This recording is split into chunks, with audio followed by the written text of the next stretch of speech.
I was my father's little assistant as soon as I was able to walk and speak. I wore a hard helmet that covered my entire head as I worked around construction sites. Daniel Harper, my father, started Armstrong Constructions from the ground up and expected me to carry on his legacy. Not that it bothered me. I was as much a part of the concrete and blueprint world as I was of my own skin. It was more than a job for me to work for Dad's firm. It was my life. I never could exactly fit relationships into my schedule. In addition, Emily, my best friend from kindergarten, was there. Emily was quite different from me. She saw flirtatious gowns and Friday night dates, whereas I saw lines and angles. Emily would giggle and flip Anna's hair, which was always a rainbow color. "Anna, you need to get out more," Emily would say. Not all men are as boring as concrete. Up until Ethan showed up, I merely shook my head and concentrated on my spreadsheets and client meetings. As a manager, he moved from the Atlanta branch. I recall the day he entered the workplace for the first time. He had this effortless smile that gave everyone in the room the impression that they were the most important person. "I've heard a lot about you, Claire Harper." "I promise you all good things," he replied, holding out his hand. His hold was confident and solid. "Consider that.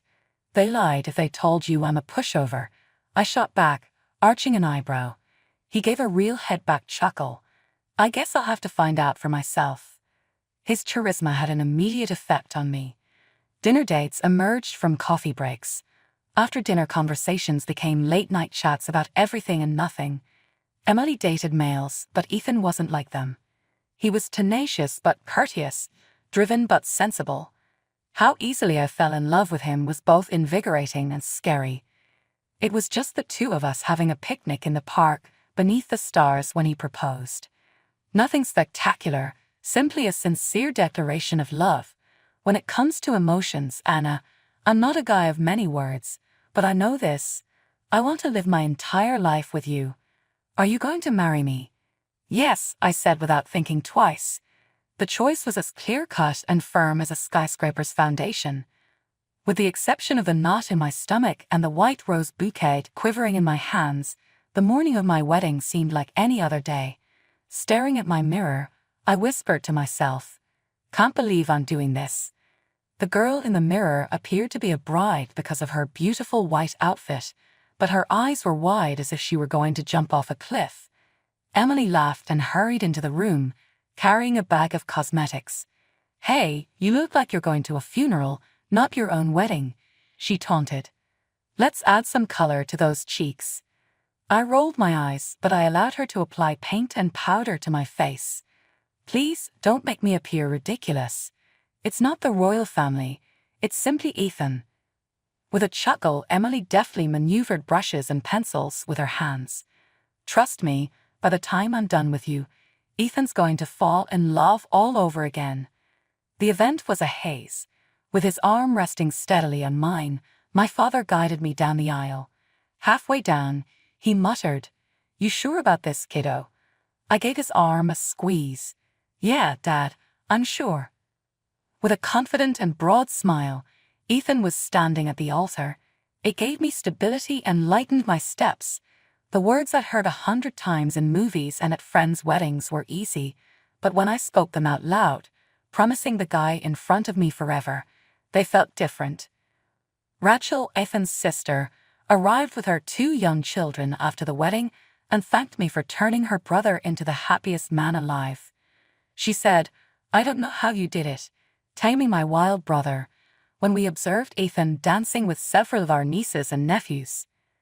I joked, observing him with a mix of affection and amusement. "Just had to use the right bait," I said. The weeks that followed were spent opening presents and writing thank you notes. The largest shift, though, came from Ethan's suggestion that I give up my work and concentrate on the two of us and our house. It sounded so archaic, so unlike the life I had imagined for myself. You really think I should quit? One evening, with new kitchen counter brochures lying out on the table between us, I inquired. Yes, sweetie. You see, ever since you were a young child, you have been at your dad's disposal. With his palm covering mine, he added, It's time for us now. As I bit my lip, I noticed our intertwined fingers. And what if I find it offensive? Should I be an awful housewife? He laughed and squeezed my hand. We hire a maid, and you return to work after that. However, I have a gut sense that you'll excel at this. I thus handed the business my notice.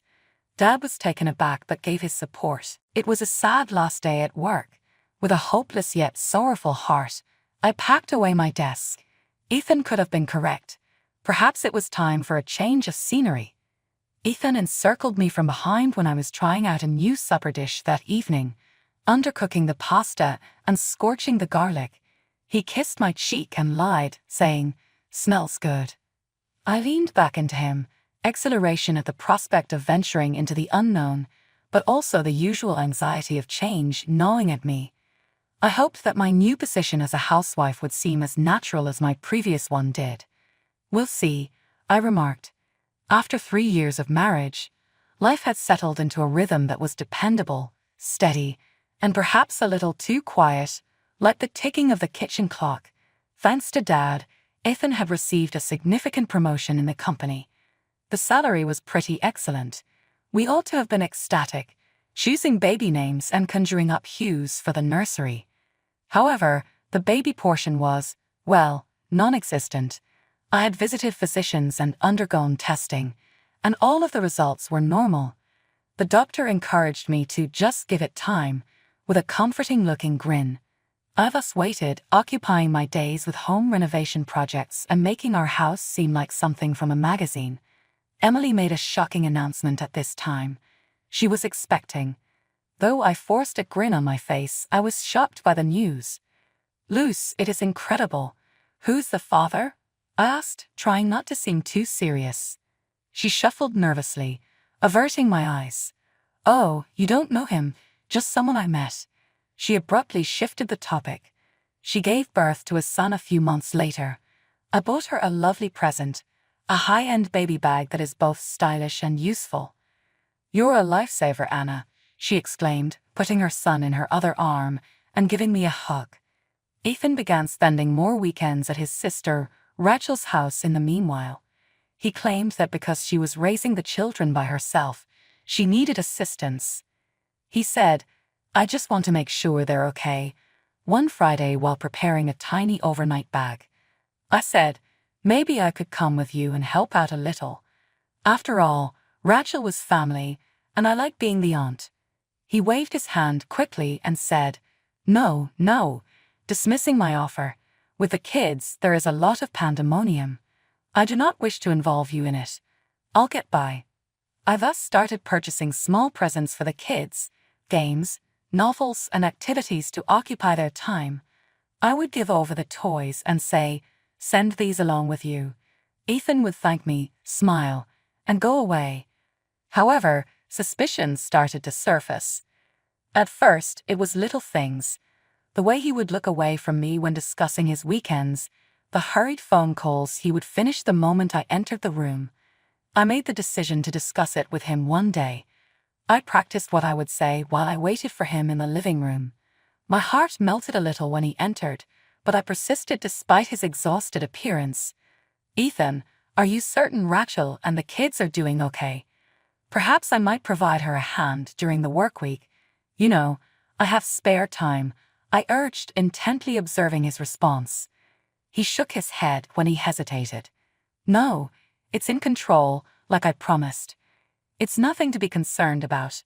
His tone didn't sound quite right to me. He seemed to be hiding something, but at that moment I didn't want to press him more. Like every other Saturday, I spent it thoroughly cleaning the house while Ethan assisted Rachel with the children. I cleaned, vacuumed, and dusted. My enthusiasm started to fade by mid-afternoon, and I thought I might use a change of environment. It looked like the ideal reason to get out of the house. A quick trip to the mall for new curtains. I froze when I turned the corner next to the food court. Rachel was there, her hands clasped around her kids. They were laughing, in a carefree moment that seemed so out of character for me right now. "Rachel," I exclaimed, sounding a bit too excited. She gave me a start, then glanced up and grinned. "Anna, you surprised me. How are you doing?" "I'm okay, just picking up a few household items. Is Ethan present to assist you today?" I asked, attempting to seem informal. Rachel's expression changed slightly, with a moment of perplexity flickering across her features. "What about Ethan? He's not here today, that's for sure. Was that expected of him?" I quickly covered up my sinking heart with a chuckle. "Well, I must have got it wrong. I assumed he was going to be with you and the kids for the day." "No, Ethan hasn't visited in a few weeks. That was quite some time ago. All we've done is text each other. Is everything in order?" Rachel inquired, becoming worried now. "Yes, everything is well. Merely confusions, you know." I shot back, my thoughts racing. "I guess I'd best go shopping. They won't choose themselves, those curtains." As we said our goodbyes, Rachel added, "Sure, let me know if you want to grab a coffee or something." I nodded, but as soon as she was out of sight, my legs propelled me forward at a rapid pace, my pulse palpitating. It was a lie from Ethan. It had been weeks since he had been with Rachel. It was as if someone had given me a slap in the face. Then, where was he? Why would you lie about that, too? When I returned home, the house was silent. Too silent, reflecting the screaming doubts that are now consuming my thoughts. With my hands trembling a little, I took out my phone and dropped my keys on the table before sinking into a chair. There was only one way to gain the answers I needed. My fingers were chilly and numb when I dialed Ethan's phone. He took up after the ring twice. He said, "Hey, babe," in a happy tone. "What's up?" I frustily swallowed, attempting to maintain my composure. "Where are you?" "At Rachel's, helping her out, you know, the usual chaos," he said, his tone easygoing but carrying a touch of tension. There was the distinct sound of youngsters laughing in the background. My hold on the phone became more firm. I tried to seem casual when I responded. "Sounds like you're having fun." He laughed, and more people laughed too. "Yeah, Rachel had to run some errands, left me in charge of the fort," he said. The deception was so obvious and so simple. A chilly shudder went down my spine. It was not Rachel doing errands. I had just seen her, carefree and shopping with no worries at all. With my throat constricted, I mutely murmured, "Okay, take care then." His words were "love you," and before I could reply, he hung up. I sat there by myself, crying as the house's stillness weighed heavily on me. I was being duped by the guy I loved and had given my life to. It stung worse than I thought it would. Eventually, I dried my eyes and went to his home office. Although he had always kept his job private, he suddenly felt skeptical of every time he spent in secrecy. Entering his office was like entering a forbidden place. Books arranged carefully on the shelf, while papers were piled neatly on his desk. Everything is going according to plan, but my heart is thumping loudly in my chest.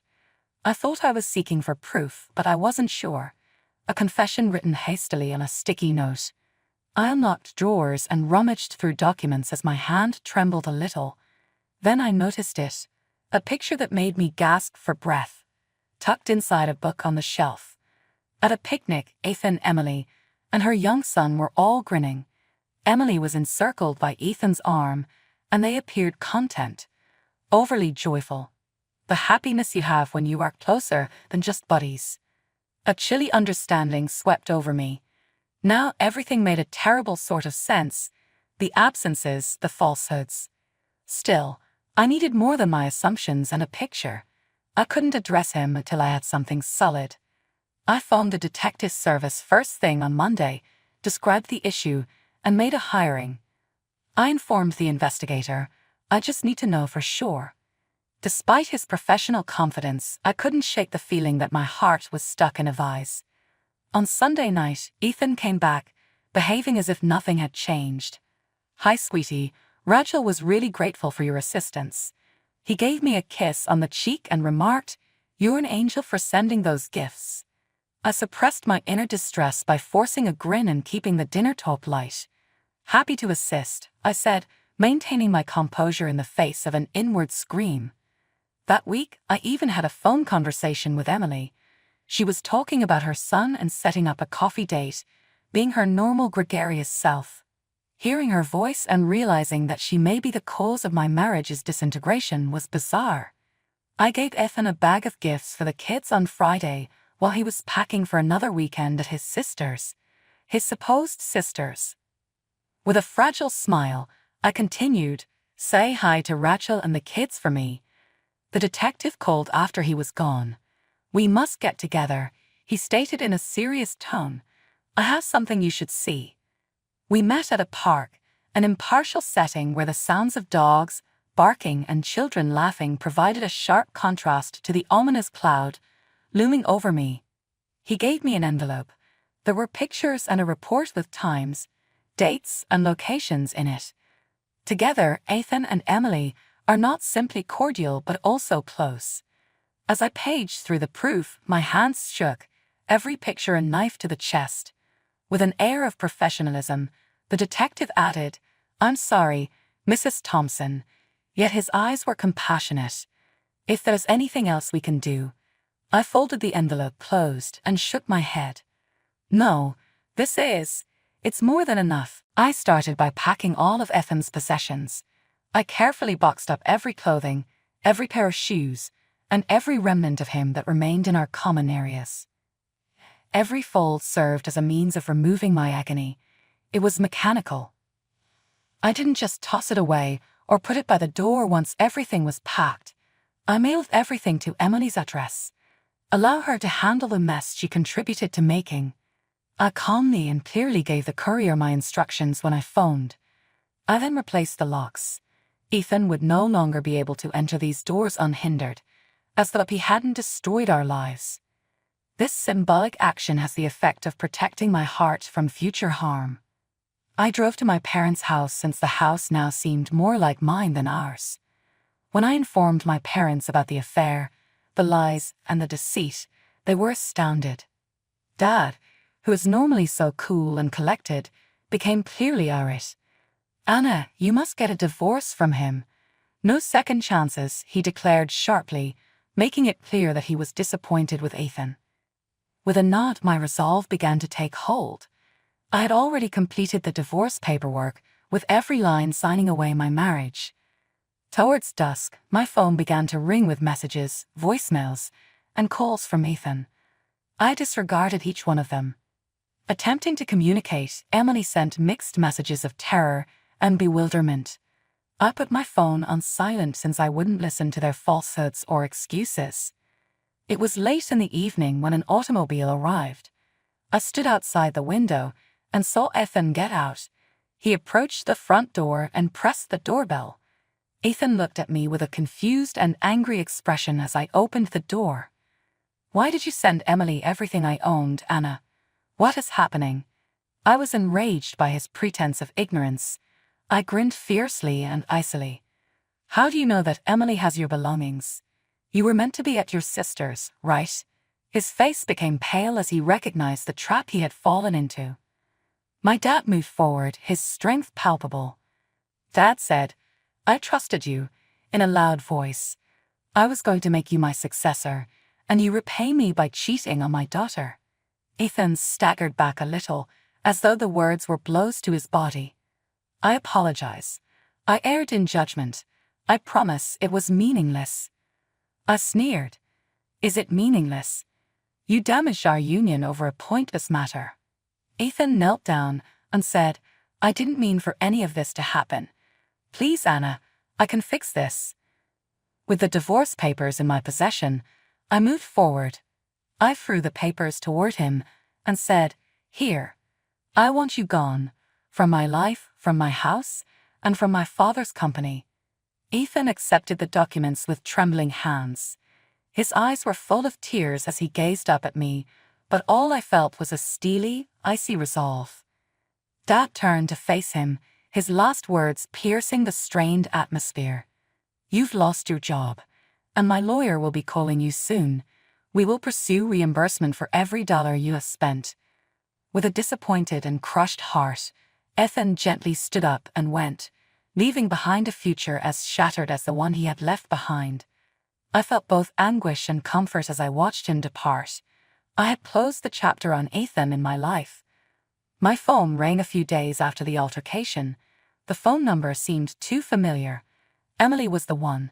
Though I was hesitant, I nonetheless responded, bracing myself for the exchange. "Anna, why did I get a request for financial compensation in the mail?" Emily's voice was strained, a mixture of rage and bewilderment. Calm but forceful, I responded, "I'm suing you for the damage you caused by having an affair with my husband." "Anna, get moving." Her voice was unsteady as she began. "You have to understand, I never meant to hurt you." "Emily, I don't need your justifications. You were fully aware of what you were doing." I cut her off, refusing to listen to her defend her conduct. Emily's voice changed in tone, her desperation obvious. "Anna, you have it everything. I've always struggled in your shadow, getting everything given to you. Is it not possible for you to feel sorry for me once?" "Emily, I can't. Not for this purpose. You went too far," I shot back, getting more determined. She laughed a little bitterly. "Anna, I've always envied you. Your ideal career and life together. I reasoned that perhaps, just once, I might have something that gave me a sense of value." I remarked icily, feeling both new and old hurt mingled together. "That didn't give you the right to destroy my marriage," I continued. My attorney contacted later that week to discuss Ethan's most recent action. "He wants the details of the divorce to be settled through mediation, Anna. It would keep things less public and prevent a trial," he said.